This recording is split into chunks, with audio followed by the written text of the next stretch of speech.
सभी मीडिया के साथियों का बहुत बहुत धन्यवाद कि वो आज की प्रेस वार्ता में पहुंचे। जैसा कि मैं यहाँ सदर 322 पे प्रत्याशी और आपके माध्यम से गोरखपुर के लोग अपने प्रत्याशी के विषय में जानना चाहते हैं, फिर प्रिंट मीडिया के माध्यम से हम लोग प्रयास करेंगे कि अपनी बातों को उन तक पहुँचा दें। लेकिन मैंने कल कहा था कि कुछ जो ज़रूरी चीज़ें हैं जिन पे बात होनी चाहिए, तो वो 5-6 पॉइंट है, पहले मैं उन पे अपनी बात रख दूं, फिर जो आपके सवाल होंगे उन पे भी अपनी बात रखूंगा। तो धन्यवाद के साथ सबसे पहला विषय है, गोरखपुर यूनिवर्सिटी में एक बच्ची थी प्रियंका भारती, मैं पिछली बार भी उनके घर आया था। उसमें 302 में मुकदमा दर्ज हुआ, कोई गिरफ्तारी नहीं हुई।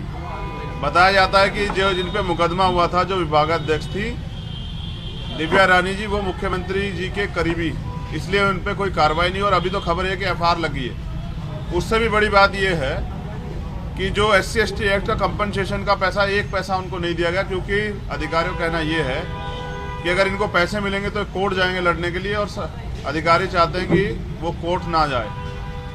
उससे भी अच्छी बात यह है, हमने सुना है कि यहाँ मुख्यमंत्री जी दरबार लगाते हैं। 4 बार वो परिवार गया, जब वो परिवार गया तो मुख्यमंत्री जी दरबार ही छोड़ के चले गए। इतना न्याय जो है उत्तर प्रदेश में और गोरखपुर में घर घर बट रहा है। तो हमारी ये मांग है कि उस मामले की CBI जांच होनी चाहिए, क्योंकि जब तक पीड़ित परिवार संतुष्ट नहीं है तो न्याय नहीं हुआ। और मुझे विश्वास है कि मुख्यमंत्री जी दलितों का दर्द सुनेंगे, उस बेबस परिवार का दर्द सुनेंगे, भागने के बजाय इसमें CBI जांच के आदेश देंगे। कई मामलों में हुआ तो न्याय जो है वो आसान हुआ है। दूसरी बात है, व्यक्तिगत कारणों से 5 साल में उत्तर प्रदेश में लगभग 123 लोगों पर रासुका लगी, उनमें से एक मैं भी हूँ, जिसका दोष ये था कि वो अपने समाज के हितों की लड़ाई लड़ रहे थे। 123 में से कोर्ट ने 102 मामले खारिज कर दिए, क्योंकि वो कहीं ना कहीं राजनीतिक साजिश के थ्रू लगाए गए थे। 15 लोग सिर्फ अकेले गोरखपुर में, और वो 15 लोगों में से मैक्सिमम लोग वो हैं जो मुख्यमंत्री जी के खिलाफ बोले। तो सत्ता का दुरुपयोग जो मुख्यमंत्री यहाँ बैठ के कर रहे हैं, गोरखपुर का जो सच है वो जानना चाहिए पूरे उत्तर प्रदेश और देश को, कि यहाँ हिटलरशाही तानाशाही है। अगर मीडिया का ही साथी बोलता है तो उसको भी अपनी जान बचाने के लिए शरण लेनी पड़ती है। तो ये उत्तर प्रदेश में सामाजिक न्याय, एक बहुत बड़ा मामला गोरखपुर BRD मेडिकल कॉलेज का। एक डॉक्टर हैं, डॉक्टर भगवान का रूप होते हैं, डॉक्टर कफील खान, और अपनी खामियां छिपाने के लिए उनको इतना प्रताड़ित किया गया, झूठे मुकदमे लगा के उनको जेल में रखा गया, और महाराष्ट्र से पकड़ के NSA उन पर लगाई गई। फिर कोर्ट ने कह दिया कि ये इनके ऊपर जो किया जा रहा है ये गलत, ये दोषी नहीं है। उन्होंने, कोर्ट ने जो है उनको सारे आरोप खारिज कर दिए। उनकी 70 साल की एक माँ है, पुलिस समय समय पे उनको परेशान करती रहती है। और गोरखपुर में BRD मेडिकल कॉलेज का जो वो बच्चों का जो इतना बड़ा जो हादसा हुआ था, वो सिर्फ और सिर्फ सरकार की फेलियर था। उसको छिपाने के लिए मुख्यमंत्री जी ने बलि का बकरा मुसलमान होने के नाते, क्योंकि उत्तर प्रदेश में तो मुख्यमंत्री बात करते हैं 80-20 की, मुसलमान होना भी अपराध है। तो इसलिए कफील भाई को परेशानियां झेलनी पड़ रही है।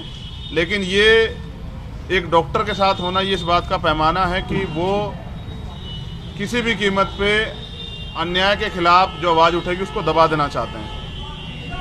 मुख्यमंत्री जी अपराध मुक्त की बात करते हैं, लेकिन गृह जनपद गोरखपुर में अगर कोई पर्यटन के लिए घूमने आए, जहाँ 2-3 हज़ार करोड़ रुपए लगा के जो पर्यटन के काम की बात चल रही है, तो यहाँ की पुलिस जो है वो होटल में घुस के कमरे में पीट के लोगों को मार देती है। और एक बड़ा उदाहरण मनीष गुप्ता जी का आपके सामने, ये है गोरखपुर की कानून व्यवस्था। एक और मामला आपकी जानकारी में, 18 दिन बाद 2 बच्चों का शव मिला, उनके परिवार के लोग कल जाम लगाए हुए थे। घटना खोलने के नाम पे पता नहीं किसे जेल भेज दिया है। परिवार संतुष्ट नहीं है, लेकिन क्योंकि हम आने वाले थे तो प्रयास करके उनको मैनेज कर रहे हैं। वो परिवार भी अभी उनसे मिलेंगे, क्योंकि यहाँ अपराधियों को नहीं, कथनी करनी फर्क होने के कारण अपराधियों को तो संरक्षण दिया जा रहा है, लेकिन लोगों की जान जा रही। एक संजू देवी और महिला थी, अब ये कह रहे हैं कि ये राम राज्य है, वहीं उनकी गोली मार के हत्या की गई परसों रात। तो ये गोरखपुर। एक यहाँ प्रोफेसर हैं कमलेश गुप्ता जी, जो हिंदी विभाग दीनदयाल जो गोरखपुर विश्वविद्यालय है उसमें विभागाध्यक्ष के जिम्मेदार थे। उनको वो बनते विभागाध्यक्ष, उनको रोकने के लिए वहाँ के कुलपति ने साजिश करके उनको निलंबित कर दिया। वो आंदोलन कर रहे हैं। वो पिछड़े वर्ग से आते हैं, इसलिए कुलपति जी नहीं चाहते कोई पिछड़े वर्ग का व्यक्ति यहाँ विभागाध्यक्ष बन जाए। उन्होंने तो एक घोषणा भी कर दी थी कि मैं शरीर त्याग दूंगा बसंत पंचमी वाले दिन। मैंने उनसे बात की, सर आप अध्यापक हैं, आप समाज का उदाहरण है, आप ऐसा कोई कदम मत उठाइए कि हम युवाओं के हौसले टूट जाएं। उन्होंने अपना प्रण वापस लिया, लेकिन वो आंदोलन कर रहे हैं। तो ये गोरखपुर का विश्वास है, जिस विश्वास के बाद मुख्यमंत्री करते हैं कि यहाँ जनता में बड़ा विश्वास है। 2018 में गोरखपुर विश्वविद्यालय में असिस्टेंट प्रोफेसरों की भर्ती हुई थी, और गजब की बात यह है कि मुख्यमंत्री ने सब जाति के बड़े पैमाने पर लोग वहां स्थापित करा दिए। एक लिस्ट है पूरी, और मीडिया के साथियों से पता लगा कि जो लिस्ट 2 दिन पहले रिलीज हो गई थी कि भाई ये लिस्ट हो सकती है संभावित, वही लिस्ट वहां जाति पैमाने पे थी। मुख्यमंत्री जी कहते हैं हम दलितों के हितैषी हैं, उनके घर खाना खाने जाते हैं, लेकिन प्रमोशन में रिजर्वेशन का इतना इंपॉर्टेंट मामला 3 साल से उनके डस्टबिन में पड़ा हुआ है, अब तक उन्होंने उस पर कोई कार्रवाई नहीं की। ये है बीजेपी और उत्तर प्रदेश के मुख्यमंत्री, जबकि सुप्रीम कोर्ट का ऑर्डर है कि आप सरकार चाहे तो आंकड़े जुटा के दे सकती है, वो देना नहीं चाहते। इससे क्या होगा, एक तो प्रमोशन रिजर्व होगा तो दलितों को सशक्तिकरण मिलेगा, दूसरा बैकलॉग आएगा तो नई नियुक्तियां होगी। तो ये भी मुख्यमंत्री नहीं कर पा रहे। 29 शिक्षक भर्ती का मामला आप जानते हैं, और मैं पूरी जिम्मेदारी से कह रहा हूं, मुख्यमंत्री इसके बाद चाहे मेरे ऊपर मुकदमा करा दें। 69,000 शिक्षक भर्ती में घोटाला हुआ था, मुख्यमंत्री जी ने एक्सेप्ट किया, 6800 वैकेंसी रिलीज की। कोर्ट ने भी कह दिया कि मिलना चाहिए, लेकिन घोटाला करने वाले की जगह जेल में होनी चाहिए, नहीं होनी चाहिए। उन पे 420 का मुकदमा दर्ज होता, लेकिन करे कौन? पुलिस प्रशासन तो नतमस्तक है। तो जिस मुख्यमंत्री को, जैसे ओम प्रकाश चौटाला जेल रहे थे, जिस मुख्यमंत्री को जेल जाना चाहिए था, वो लोगों कह रहे हैं कि सरकार गर्मी ठंडी कर देंगे, शिमला बना देंगे। ये असंवैधानिक भाषा ना किसी संत की हो सकती, ना ही मुख्यमंत्री की।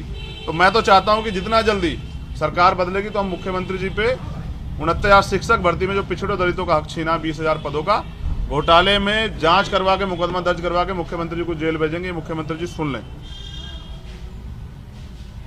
और अब मैं चंद्रशेखर आजाद, सहारनपुर उत्तर प्रदेश का रहने वाला, मुख्यमंत्री जी से नजदीक हूँ। वो उत्तराखंड का है, मैं उत्तर प्रदेश का हूँ।